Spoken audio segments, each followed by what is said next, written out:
मुंबई महाराष्ट्राचीच असावी हे फक्त शब्द नव्हते. नाही, हा होता एका राज्याच्या अस्मितेचा हुंकार. आणि या आवाजामागचं वैचारिक बळ ते दिलं होतं डॉक्टर राम मनोहर लोहिया यांनी. चला तर मग याच गोष्टीचा आज आपण मागोवा घेऊया की डॉक्टर राम मनोहर लोहिया यांचे विचार आपल्या महाराष्ट्राच्या जडणघडणीचा पाया नेमके कसे बनले आणि महत्त्वाचं म्हणजे त्यांचा हा वारसा आजही कसा टिकून आहे. आपल्या महाराष्ट्राची आज जी एक वेगळी खंबीर ओळख आहे ना, ती एका मोठ्या संघर्षातून आणि काही ठाम विचारांतून घडली आहे.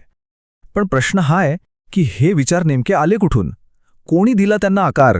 या प्रश्नाचं उत्तर आपल्याला सापडतं थेट स्वातंत्र्य लढ्याच्या काळात. हो, त्याच काळात जेव्हा समाजवादी विचारांची एक नवी ठिणगी आपल्या महाराष्ट्राच्या मातीत पडली. तर गोष्ट आहे स्वातंत्र्य लढ्याच्या त्या धामधुमीच्या काळातली.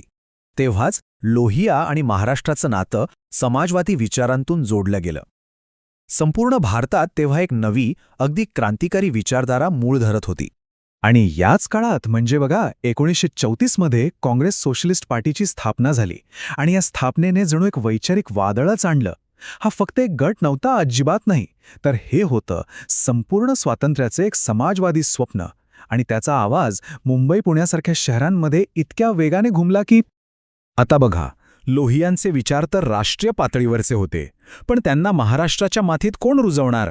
तर त्यासाठी पुढे आले SM जोशी आणि NG गोरे यांच्यासारखे दमदार नेते.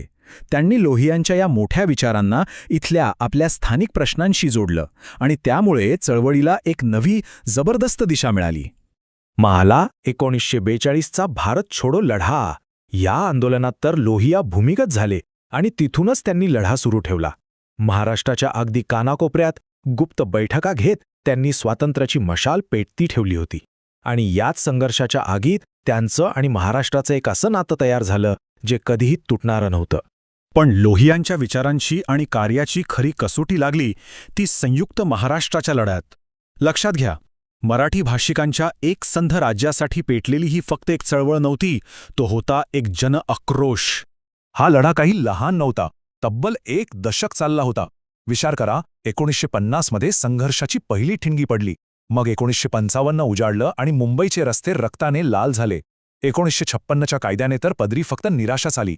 पण तरीही लढा थांबला नाही आणि अखेर 1960 साली महाराष्ट्राच्या निर्मितीने या महालढ्याचा विजय झाला. आणि या संपूर्ण लढ्याच्या केंद्रस्थानी काय होतं तर आपली मुंबई. केंद्राचं म्हणणं होतं की मुंबईला केंद्रशासित प्रदेश बनवा. पण लोहिया आणि इथली मराठी जनता, त्यांचा एकच हट्ट होता, मुंबई महाराष्ट्राचीच राजधानी झाली पाहिजे.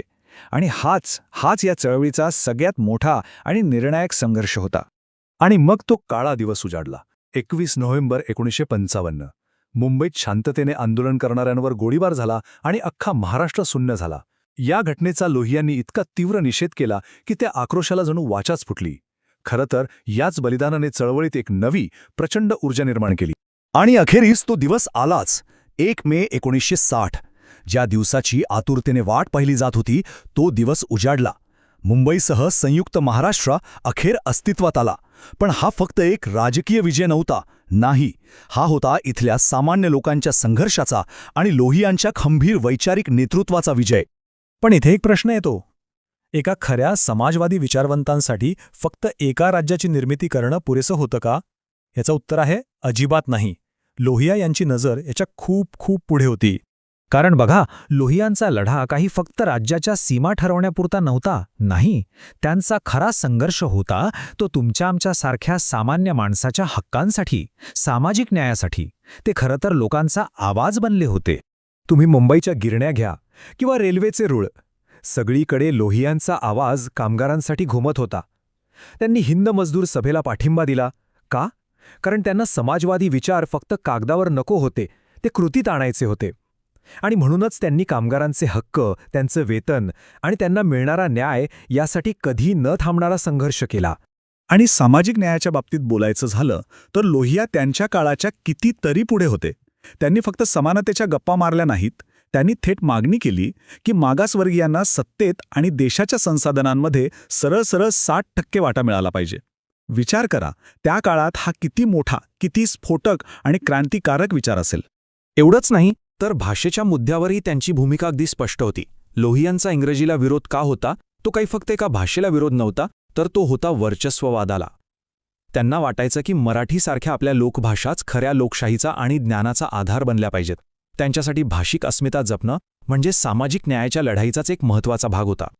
आज डॉक्टर लोहिया आपल्यात नाहीत हे खरंय, पण त्यांचे विचार ते आजही महाराष्ट्राच्या राजकारणात आणि समाजकारणात एक जिवंत शक्ती म्हणून कायम आहेत. मग प्रश्न येतो की त्यांचा हा प्रभाव इतका काळ कसा टिकून राहिला? ह्याचं उत्तर सोपं आहे. त्यांच्या विचारांनी महाराष्ट्रात नेत्यांची एक अशी अख्खी पिढी घडवली, ज्यांनी ती समाजवादी विचारांची मशाल विझू दिली नाही, ती खंबीरपणे पुढे नेली.